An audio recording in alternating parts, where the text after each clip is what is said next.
Second year class. आज हम physics का चैप्टर नंबर 15 शुरू करने जा रहे हैं, जिसका नाम है बेटे फ़िज़िकल ऑप्टिक्स। तो सबसे पहले हमें ये जानना है कि फ़िज़िकल ऑप्टिक्स होता क्या है। ये इसकी डेफिनेशन मैंने लिखी है, आपकी बुक में नहीं लिखी होगी, काइंडली आप लिख लें। फ़िज़िकल ऑप्टिक्स, जिसको बेटे हम वेव ऑप्टिक्स भी कहते हैं, ये फ़िज़िक्स की वो ब्रांच है, ऑप्टिक्स की वो ब्रांच है जो कि एक्सप्लेन करती है behaviour of light by treating as a wave. यानी अगर हम लाइट को वेव मानकर चलें तो उसका जो बिहेवियर होगा वो जिस ब्रांच में हम स्टडी करेंगे that is called physical optics या वेव ऑप्टिक्स।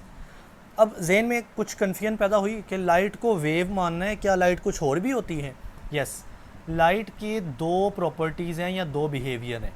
एक लाइट का एज आ वेव बिहेवियर है और एक एज आ पार्टिकल बिहेवियर है। ठीक है, तो लाइट के दो बिहेवियर हैं। अगर हम लाइट के वेव बिहेवियर को स्टडी करें तो हम फिज़िकल ऑप्टिक्स की स्टडी करेंगे। तो बेसिकली इंट्रोडक्शन में हम यही पढ़ेंगे कि लाइट वेव है, लाइट पार्टिकल है, यानी यही डिस्कशन। तो कहता है a wave is being defined as movable disturbance that can transport energy. तो वेव क्या होती है? एक डिस्टर्बेंस होती है जो कि बेसिकली बेटे एनर्जी को ट्रांसफ़र करती है, ट्रांसपोर्ट करती है। जैसा कि पानी के अंदर पत्थर फेंक दें, वेव पैदा होगी, वो एनर्जी को ट्रांसफ़र करेगी। So light exhibit wave behaviour in several phenomena. तो लाइट का वेव बिहेवियर होता है बहुत सारे प्रोसेस के अंदर। और बेटे अगली लाइन है कि जो वेव नेचर ऑफ लाइट है ना, कि हमें बताया गया कि लाइट वेव है, was first propose in 1678 bye Christian Huygens. ये MCQs आता है कि जो लाइट का वेव बिहेवियर है, वेव नेचर है, वो सबसे पहले आपको कौन बताने वाला था? That was Christian Huygens. लेकिन बेटे जो हाइगन ने हमें प्रिंसिपल दिया या जो एक्सपेरिमेंट दिया ना, तो experimental evidence in support of wave theory at that time was not convincing. हम उसको सही से समझ नहीं पाए या हम कन्विंस नहीं हो पाए, यानी हम हाइगन्स को रिजेक्ट ऑलमोस्ट कर बैठे थे कि जो लाइट है ना वो वेव होती है, हम इनकार कर चुके थे। फिर न्यूटन आया। न्यूटन की एक थ्योरी थी जिसमें उसने लाइट को कॉर्पसल नेचर के बारे में बताया। कॉर्पसल होते हैं छोटे छोटे पार्टिकल, यानी न्यूटन ने बताया कि लाइट जो है वो वेव नहीं है, क्योंकि हाइगन ने बताया था लाइट वेव है। हम उसके एक्सपेरिमेंट को अंडरस्टैंड नहीं कर पा रहे थे। तो न्यूटन की थ्योरी जो लाइट को एज आ कॉर्पसल या पार्टिकल के तौर पे बिहेव करती है ना, बताती है, 1672 के अंदर was most famous and accepted.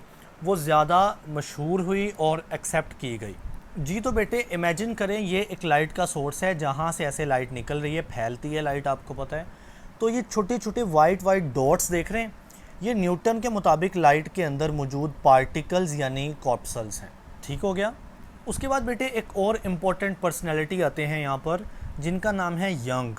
तो यंग्स इंटरफेरेंस एक्सपेरिमेंट। फिर यंग आए, उन्होंने इंटरफेरेंस नाम का एक एक्सपेरिमेंट दिया जो कि 1801 में था। उससे प्रूव हो गया कि वेव नेचर ऑफ लाइट है। ठीक है, और दस इस्टेब्लिश्ड हाइगन्स वेव थ्योरी। लिहाजा जो हाइगन की थ्योरी थी ना, वेव थ्योरी, जिसको हम ऑलमोस्ट रिजेक्ट कर लिए थे क्योंकि हम उसका एक्सपेरिमेंट नहीं समझ पा रहे थे, लेकिन जब यंग्स आए, उन्होंने अपना एक्सपेरिमेंट दिया तो हमें उसकी समझ लग गई। तो फिर हमने जो पहले आया था ना हाइगन, उसकी थ्योरी को एक्सेप्ट कर लिया और उसकी थी वेव थ्योरी। उसके बाद बच्चे एक और इम्पॉर्टेंट पर्सनैलिटी है, दैट इज़ 1860 के अंदर मैक्सवेल आए।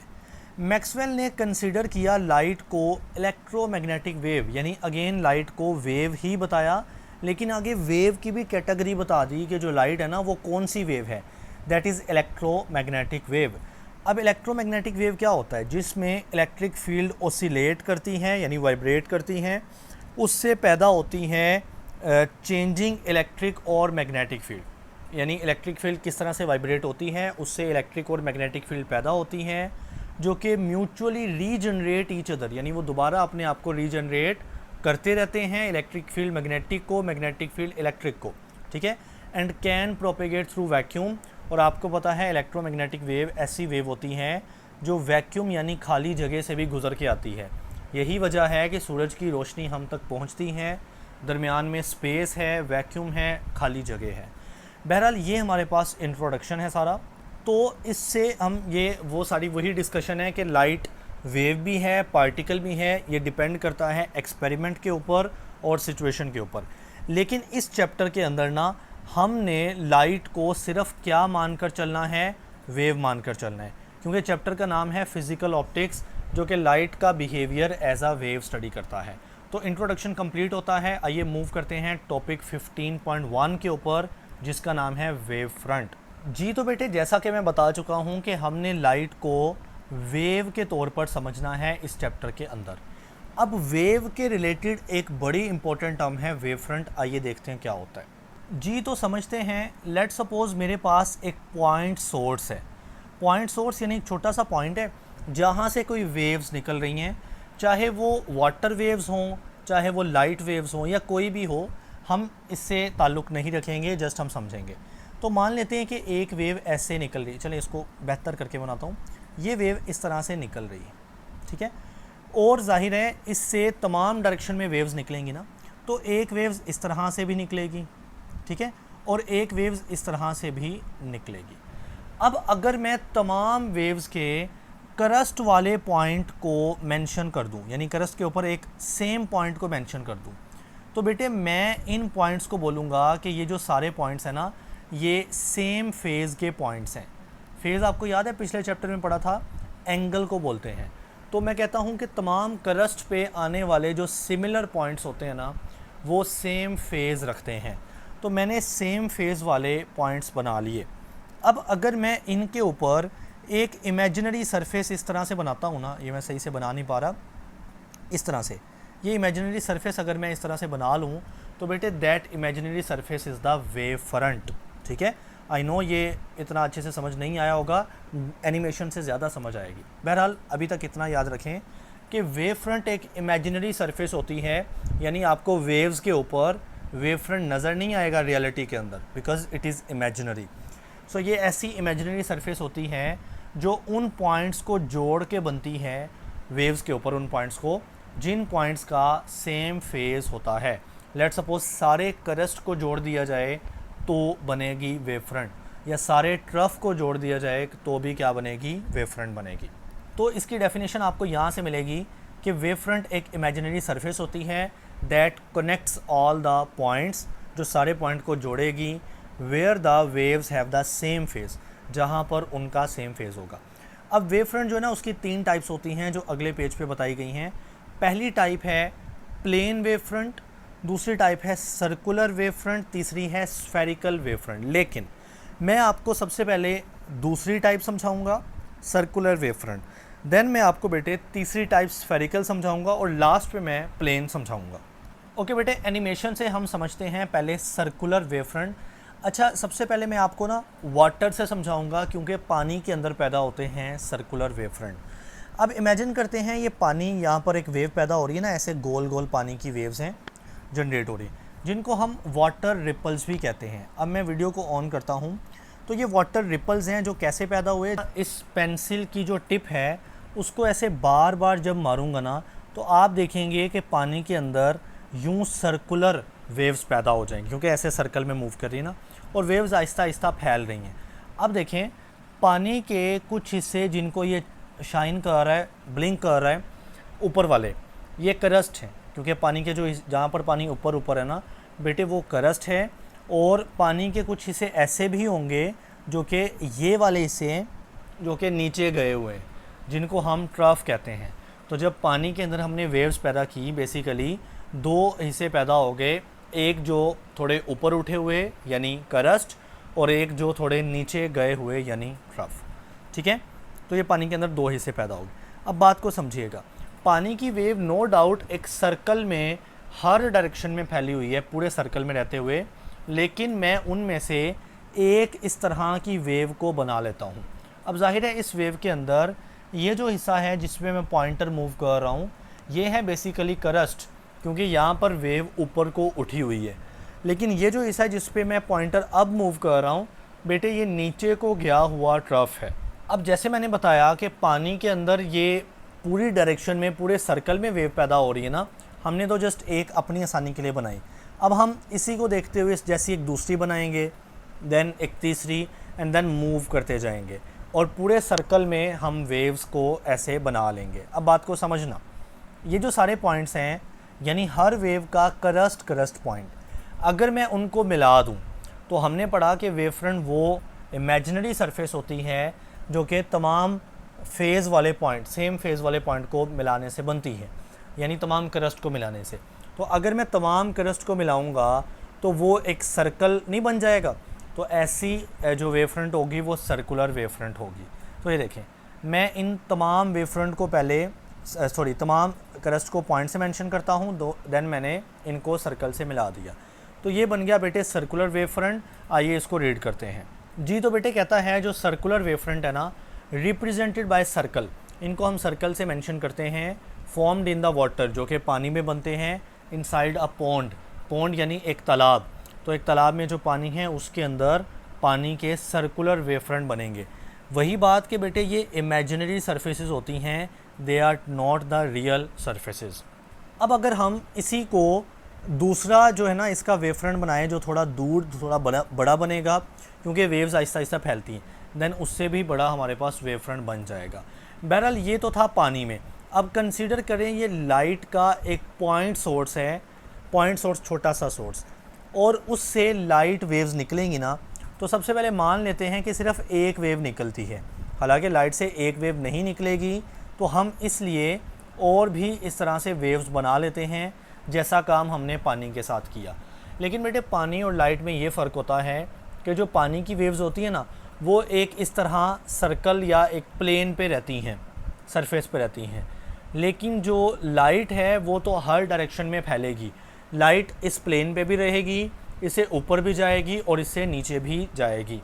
सो अगर हम वीडियो को ऑन करें तो लाइट की वेव्स इधर भी रह रही हैं, इससे ऊपर भी कुछ वेव्स जाएंगी, कुछ नीचे भी आएंगी, यानी एक 3 डायमेंशनल पैटर्न बन गया।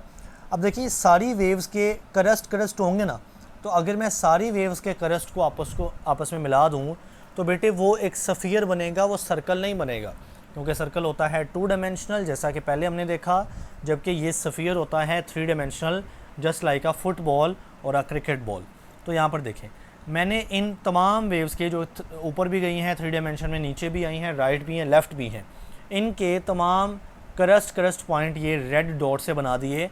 और जब मैं इन तमाम पॉइंट्स को एक इस तरह के सफ़ियर से मिलाऊंगा तो बेटे ये बनेगा स्फेरिकल वेव फ्रंट जी। तो कहता है स्फेरिकल वेव फ्रंट फॉर्म्ड यानी बनता है 3 डायमेंशनल स्पेस के अंदर, नॉट इन अ सर्कल, एक स्पेस के अंदर, बाय साउंड या लाइट वेव। तो लाइट या साउंड बनाएंगी, और हमने लाइट को देखा लेकिन साउंड भी ऐसा ही स्फेरिकल वेव फ्रंट बनाती हैं। ओके बेटा जी, अब हम मूव करते हैं प्लेन वेव फ्रंट्स के ऊपर।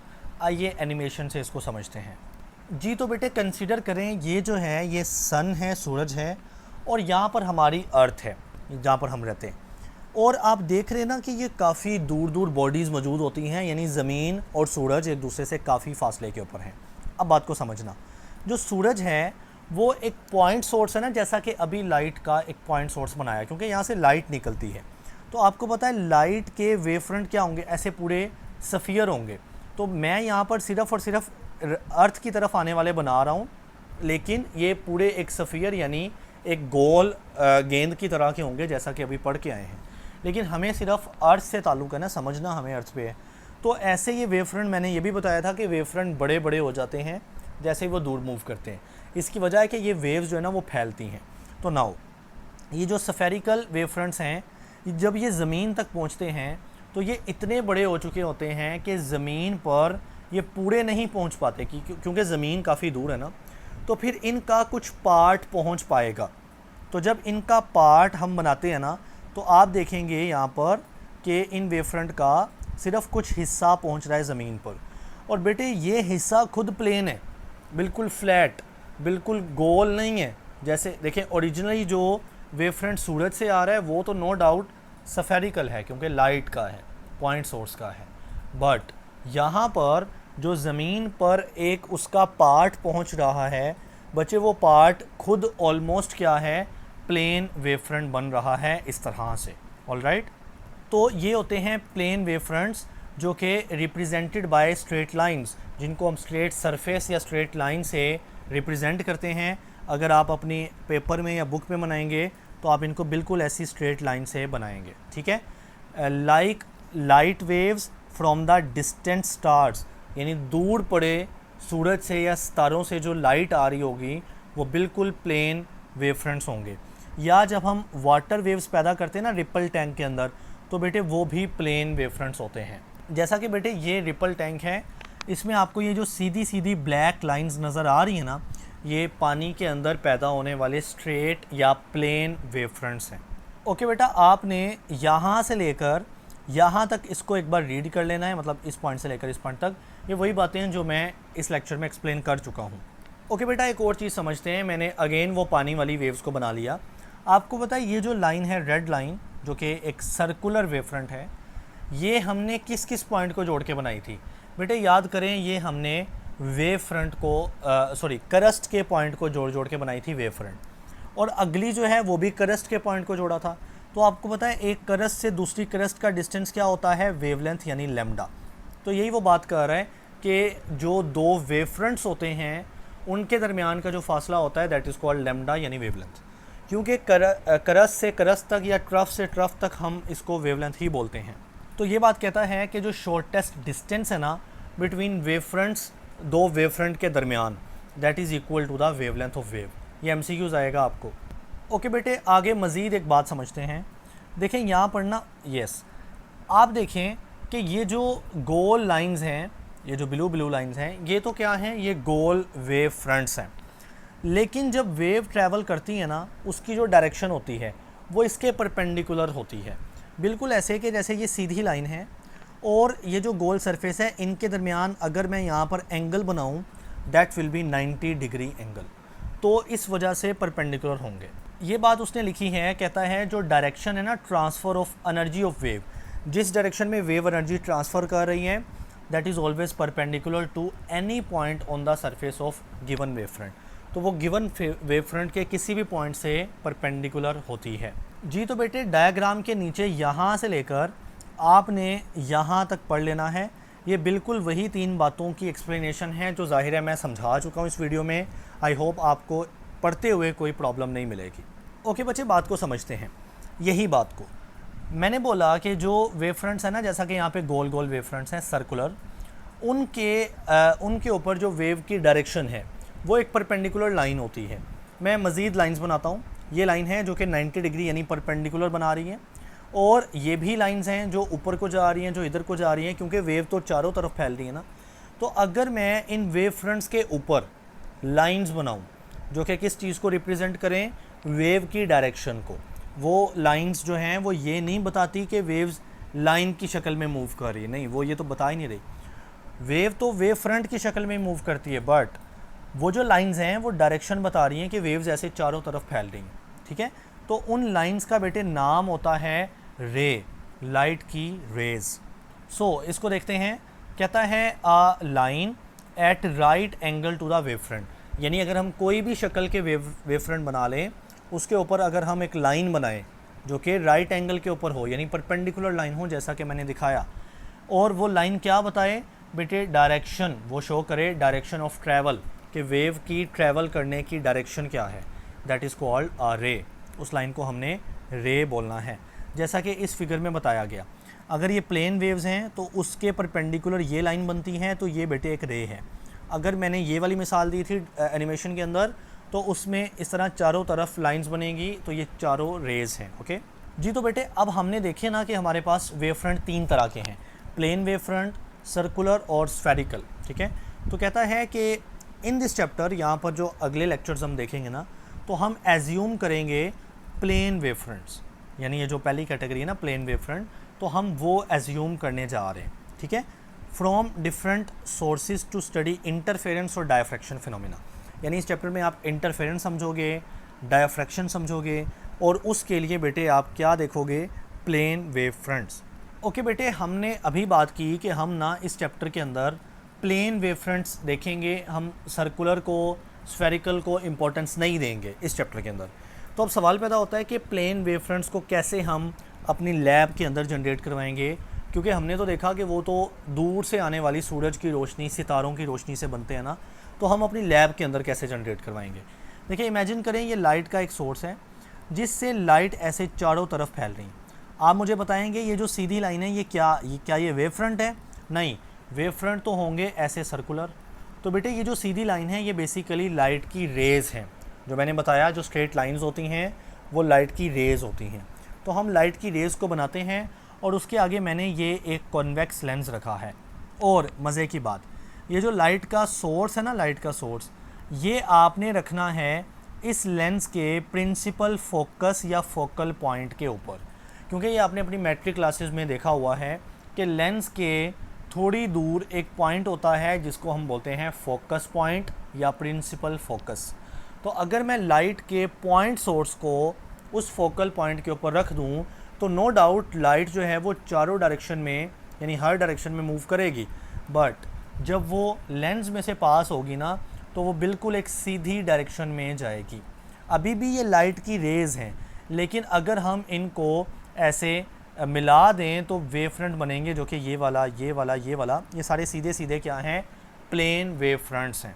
तो वही बात वो लिखता है कि if a source of light is placed at the focal point of the lens, यानी अगर लेंस के प्रिंसिपल फोकस या फोकल पॉइंट के ऊपर आप लाइट का पॉइंट सोर्स रख दें तो बेटे प्लेन वेव फ्रंट्स फॉर्म्ड यानी बनेंगी on the other side of the lens.